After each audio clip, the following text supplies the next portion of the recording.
कुत्राप्रेमींनो ही बातमी बघा। संभाजीनगरमध्ये पिसाळलेला कुत्रा 14 जणांना चावलाय। पालिकेचं पथक बेपत्ताय, जखमींवर उपचार सुरू आहेत। तर कुत्राप्रेमींनी ही बातमी बघण्यासारखी आहे, कारण 14 जणांना कुत्र्यानं चावा घेतलेला आहे। जखमींवर सध्या उपचार सुरू आहे। पिसाळलेला कुत्रा 14 जणांना चावलेला आहे। तर कुत्र्यासंदर्भातील दिल्ली न्यायालयाच्या निर्णयावर अनेकांनी राग व्यक्त केलाय, संताप व्यक्त केलाय, टीका केली आहे। मात्र त्याच नंतर या कुत्रा चावण्याच्या अनेक घटना समोर येत आहेत। त्यामुळे कुत्राप्रेमींनी ही बातमी पाहण्याजोगी आहे। पिसाळलेला कुत्रा 14 जणांना चावलाय। राज्यभरात अनेक ठिकाणी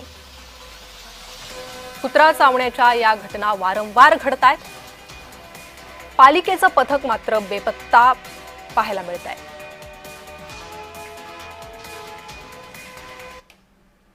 अधिक माहिती घेणार आहोत। आमचे प्रतिनिधी विजय चिडे आमच्या सोबत जोडले गेले आहे।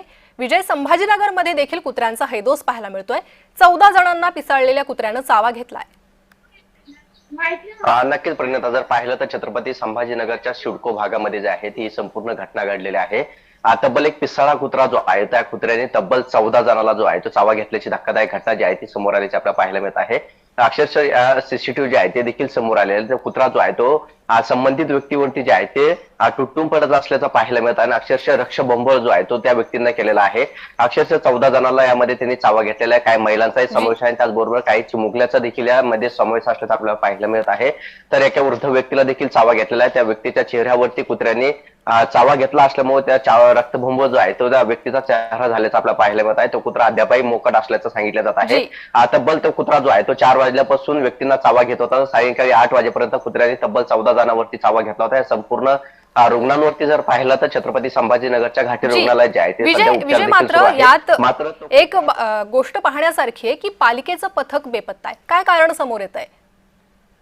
नक्कीच जर पाहिलं तर छत्रपती संभाजीनगरमध्ये मोकाट कुत्र्यांची संख्या जी आहे ती सर्वाधिक असल्याची पाहायला मिळतात आणि त्या अनुषंगाने पालिका जे आहे ते देखील कुत्र्या पथक जे आहे ते देखील आहेत। मात्र ते पथक जे आहे ते वेळेवरती काम करत नसल्याचा आरोप जो आहे तो छत्रपती संभाजीनगरमध्ये वेळेवर होत असल्याचा पाहायला मिळत होता। मोकाट कुत्र्यांची संख्या वाढत असल्याचा देखील आरोप जो आहे तो झाला होता। नगरपालिकेला या बाबतीत अनेक नागरिकांनी जे आहे ते निवेदन देखील दिली होती। मात्र जर पाहिलं तर याकडे महानगरपालिकेचं दुर्लक्ष असल्याचं म्हणलं जात होतं। आज तोच दुर्लक्षपणा जो आहे तो आता नागरिकांना भोवत असल्याचा पाहायला मिळत आहे। तब्बल एकाच कुत्र्याने 14 जणांना चावा घेतला आणि त्यामुळे 14 जणांचा जीव जो आहे तो धोक्यात आहे, कारण तो कुत्रा जो आहे तो पिसाळलेला आहे आणि अद्यापही महानगरपालिकेचे पथक जे आहे त्या पथकाने त्या कुत्र्याला ताब्यात घेतलेलं नाही।